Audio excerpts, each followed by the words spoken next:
Depuis l'effondrement de l'ex-Union soviétique, l'appréhension définit les relations entre le Kazakhstan, le Kirghizistan, le Turkménistan, l'Ouzbékistan et le Tadjikistan. Mais ces fragiles relations semblent s'apaiser avec l'orientation d'une zone de voyage sans visa, inspirée par le modèle européen. Cela ouvrirait non seulement la voie à une croissance du tourisme, mais aussi à des opportunités d'investissement et de commerce, qui sont pour le moment aussi instables que leurs relations, selon un analyste. Il existe un niveau de corruption, un taux élevé d'impôts et de crédits bancaires et une absence de garantie de sécurité. Pour qu'un syndicat fonctionne, nous avons besoin de la volonté politique, non seulement pour les lois, mais aussi pour les mécanismes qui permettront de mettre en œuvre les lois afin d'accroître le niveau des investissements. Le développement du soi-disant visa de soi permet aux étrangers détenteurs d'un visa valide d'un pays d'Asie centrale de voyager dans les autres, alors que l'Ouzbékistan et le Kazakhstan sont les premiers à introduire le programme commun de visa. Le Tadjikistan, le Kirghizistan et le Turkménistan ont tous montré leur volonté de s'associer à un tel accord. Le commerce en Asie centrale ne représente que 6% du PIB total de chaque pays, mais avec plus de personnes qui font la navette, il pourrait en être de même pour plus de marchandises.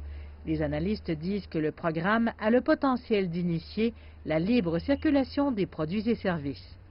La création de syndicats libres en Asie centrale est un objectif à long terme. Les pays n'ont ouvert leurs frontières que récemment pour le tourisme. Mais les possibilités qu'un tel syndicat pourrait procurer font que plusieurs entreprises tadjiques sont prêtes à attendre. Nadjot est le plus important producteur de produits cosmétiques au Tadjikistan fabriqués avec des ingrédients écologiques.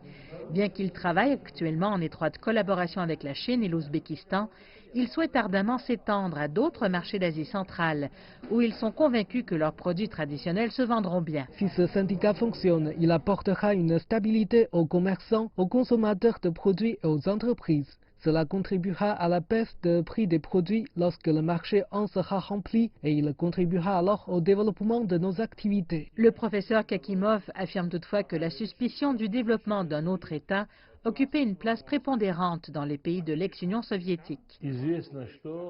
Bien sûr, une zone libre de visa contribuera au contexte économique des pays, mais nous devons assurer à nos partenaires commerciaux que notre volonté de développement économique ne contredit pas leurs intérêts, ni qu'elle est dirigée contre eux.